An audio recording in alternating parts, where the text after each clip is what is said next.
Blast में आप सभी का स्वागत है। आपके साथ मैं हूं मेघा कौशिक और चलिए खबरों की शुरुआत करते हैं ब्लास्ट खबरों के साथ। मुख्यमंत्री अशोक गहलोत की सरदार शहर में सभा, कांग्रेस प्रत्याशी अनिल शर्मा के समर्थन में जनसभा और कहा आज की भीड़ लोगों का उत्साह बता रहा है कि कांग्रेस की जीत निश्चित है। सरदार शहर से अनिल शर्मा को जिताने की अपील की मुख्यमंत्री ने। अनिल शर्मा सरदार शहर के विकास कार्यों को आगे बढ़ाएंगे। वल्लभनगर विधानसभा उपचुनाव में बीजेपी चौथे नंबर पर आई थी।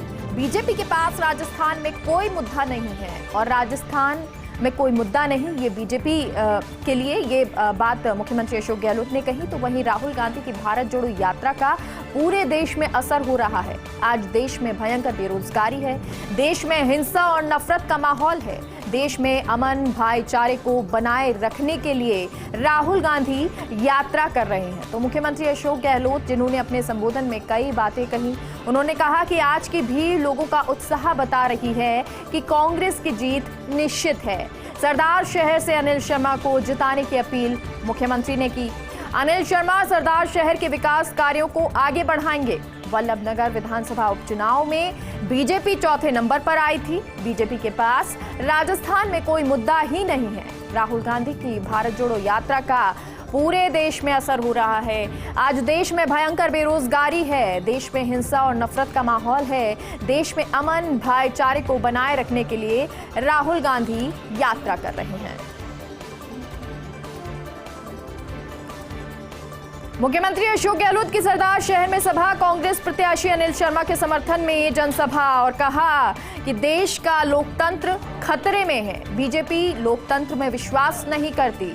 आज देश की संवैधानिक संस्थाओं का दुरुपयोग किया जा रहा है। विपक्षी नेताओं की आवाज को दबाने के लिए एजेंसियों का दुरुपयोग हो रहा है। देश में विपक्षी नेताओं पर छापे मारे जा रहे हैं। देश में संविधान की धज्जियां उड़ाई जा रही हैं। इनकम टैक्स, ईडी, सीबीआई का जमकर दुरुपयोग हो रहा है। तो ये कहा कि लगातार जिस तरह से देश में ईडी हो, सीबीआई हो, उनका दुरुपयोग किया जा रहा है केंद्र सरकार के द्वारा। सरदार शहर की सभा में कांग्रेस प्रत्याशी अनिल शर्मा के समर्थन में जनसभा में ये बात कही मुख्यमंत्री अशोक गहलोत ने। उन्होंने कहा देश का लोकतंत्र खतरे में है। बीजेपी लोकतंत्र में विश्वास नहीं करती है। आज देश की संवैधानिक संस्थाओं का दुरुपयोग किया जा रहा है। विपक्षी नेताओं की आवाज को दबाने के लिए एजेंसियों का दुरुपयोग हो रहा है। देश में विपक्षी नेताओं पर छापे मारे जा रहे हैं।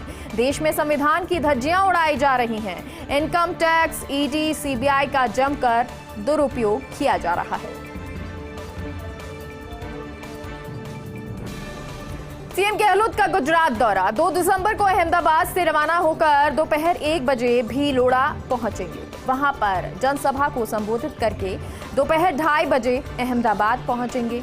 शाम को 6 बजे गांधीनगर पहुंचकर जनसभा को संबोधित करेंगे। रात को 9:45 पर अहमदाबाद से जयपुर के लिए रवाना होंगे।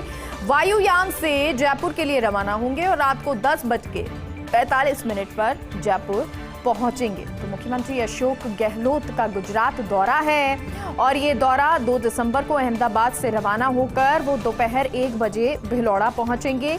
वहां जनसभा को संबोधित करके दोपहर 2:30 बजे अहमदाबाद पहुंचेंगे। शाम को 6 बजे गांधीनगर पहुंचकर जनसभा को संबोधित करेंगे और रात को 9:45 पर अहमदाबाद से जयपुर के लिए रवाना होंगे। वायुयान से जयपुर के लिए रवाना होंगे और रात को 10:45 पर जयपुर पहुंचेंगे। सीएम गहलोत की पहल से खुले नौकरी के द्वार। सरकारी नौकरी के साथ ही अब निजी क्षेत्र पर जोर है। तो बड़े शहरों में मेगा जॉब फेयर लगाए जा रहे हैं। पहले जोधपुर, फिर जयपुर में ये जॉब फेयर लगा। जोधपुर में करीब 3,500 युवाओं को ऑफर लेटर मिले। जोधपुर में अधिकतम 18 लाख रुपए प्रतिवर्ष का पैकेज दिया गया। जयपुर में 7.2 लाख रुपए प्रतिवर्ष का अधिकतम पैकेज दिया गया। अब तीसरे संभाग मुख्यालय बीकानेर में भी जॉब फेयर लगा है। राहुल गांधी की भारत जोड़ो यात्रा। राहुल गांधी की यात्रा से पहले कोटा में व्यापक तैयारियां। राहुल गांधी रूबरू होंगे कोचिंग छात्रों से और चखेंगे कोटा की विश्व प्रसिद्ध कचौरी का जायका। 7 दिसंबर को प्रस्तावित है कोटा में भारत जोड़ो यात्रा प्रवास। राहुल गांधी की यात्रा को लेकर कार्यकर्ताओं में भारी उत्साह है। कोटा सिटी को दुल्हन की तरह सजाया जा रहा है। तो कोटा सिटी जहां पर अब सजावट नजर आ रही है और ये सजावट जो है वो दुल्हन की तरह इसको सजाया जा रहा है। राहुल गांधी की भारत जोड़ो यात्रा और राहुल गांधी की यात्रा से पहले कोटा में व्यापक तैयारियां हो रही हैं। राहुल गांधी रूबरू होंगे कोचिंग छात्रों से और चखेंगे कोटा की विश्व प्रसिद्ध कचौरी का जायका। तो 7 दिसंबर को प्रस्तावित है कोटा में भारत जोड़ो यात्रा प्रवास। राहुल गांधी की यात्रा को लेकर कार्यकर्ताओं में भारी उत्साह है। कोटा सिटी को दुल्हन की तरह सजाया जा रहा है। बीजेपी अध्यक्ष जेपी नड्डा का जयपुर दौरा। जेपी नड्डा कल सुबह विशेष फ्लाइट से जयपुर आएंगे। सुबह करीब 11:30 बजे जयपुर पहुंचेंगे। एयरपोर्ट से दशहरा मैदान के लिए रवाना होंगे और वहां बैठक के बाद दोपहर 1:15 बजे बीजेपी कार्यालय के लिए रवाना होंगे।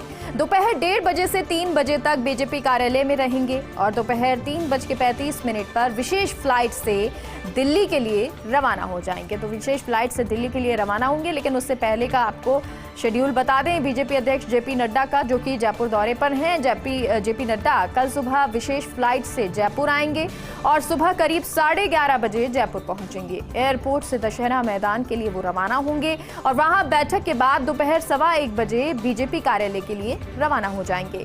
दोपहर 1:30 बजे से 3 बजे तक बीजेपी कार्यालय में रहेंगे और दोपहर 3:35 पर विशेष फ्लाइट से दिल्ली के लिए रवाना होंगे।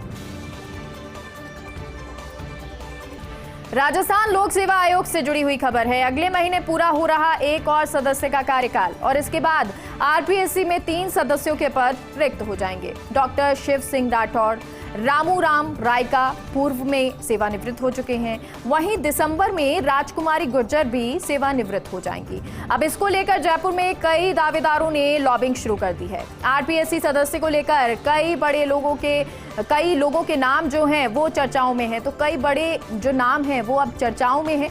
राजस्थान लोक सेवा आयोग से जुड़ी हुई ये खबर है। अगले महीने पूरा हो रहा एक और सदस्य का कार्यकाल और उसके बाद आरपीएससी में 3 सदस्यों के पद रिक्त हो जाएंगे। डॉक्टर शिव सिंह राठौड़, रामूराम रायका पूर्व में सेवानिवृत्त हो चुके हैं। तो वहीं दिसंबर में राजकुमारी गुर्जर भी सेवानिवृत्त हो जाएंगी और अब इसको लेकर जयपुर में कई दावेदारों ने लॉबिंग शुरू कर दी है। आरपीएससी सदस्य को लेकर कई बड़े नामों पर भी चर्चाएं हो रही हैं। आम आदमी पार्टी के जयपुर कार्यालय का बिजली कनेक्शन बहाल। बिल का भुगतान नहीं करने पर 21 नवंबर को कटा बिजली कनेक्शन। विभाग ने पहले मौखिक सूचना दी, फिर काट दिया बिजली कनेक्शन। 50,000 रुपए से ज्यादा बिल जमा कराने के बाद ये कनेक्शन जुड़ा। सूत्रों के मुताबिक आपने 2 महीनों से बिल का भुगतान नहीं किया था। आप प्रवक्ता ने कहा पार्टी की सक्रियता से कांग्रेस घबरा रही है। तो आप प्रवक्ता कह रहे हैं कि पार्टी सक्रिय है और इस बात से पार्टी जो कांग्रेस है वो घबरा रही है। तो आम आदमी पार्टी के जयपुर कार्यालय का बिजली कनेक्शन बहाल हो गया है। बिल का भुगतान नहीं करने पर 21 नवंबर को बिजली कनेक्शन कटा। विभाग ने पहले मौखिक सूचना दी और फिर उसके बाद बिजली का कनेक्शन काट दिया। 50,000 रुपए से ज्यादा बिल जमा कराने के बाद कनेक्शन जुड़ा है और सूत्रों के मुताबिक आपने 2 महीने से बिल का भुगतान ही नहीं किया था। तो आप प्रवक्ता कहते हैं कि पार्टी की सक्रियता से कांग्रेस घबरा रही है। ताकि कोयला न बने बिजली आपूर्ति में बाधा। छत्तीसगढ़ से कोयला आपूर्ति बढ़ाने के लिए अथक प्रयास हो रहे हैं। आरवीयूएनएल के सीएमडी आर.के. शर्मा खुद छत्तीसगढ़ पहुंचे। रायपुर में चीफ सेक्रेटरी सीएम से आज मुलाकात करेंगे। इससे पहले कल सरगुजा जिला कलेक्टर कुंदन कुमार सरगुजा, पुलिस अधीक्षक भावना गुप्ता से भी मिले। पीईकेबी का दूसरे फेज की माइनिंग में दिक्कतों पर चर्चा आ रही है। दरअसल पीईकेबी का दूसरा फेज से अभी मिल रही रोजाना 3 से 4 रैक, जबकि 4,340 मेगावाट क्षमता के पावर प्लांट्स के लिए 10 रैक चाहिए। 1136 हेक्टेयर के पीईकेबी का दूसरे फेज की माइनिंग में तेजी आई है। तो काफी हद तक राजस्थान में कोयले की मांग पूरी हो सकती है। सीएमडी शर्मा पारसा कोल ब्लॉक को शुरू करवाने के लिए प्रयासरत है।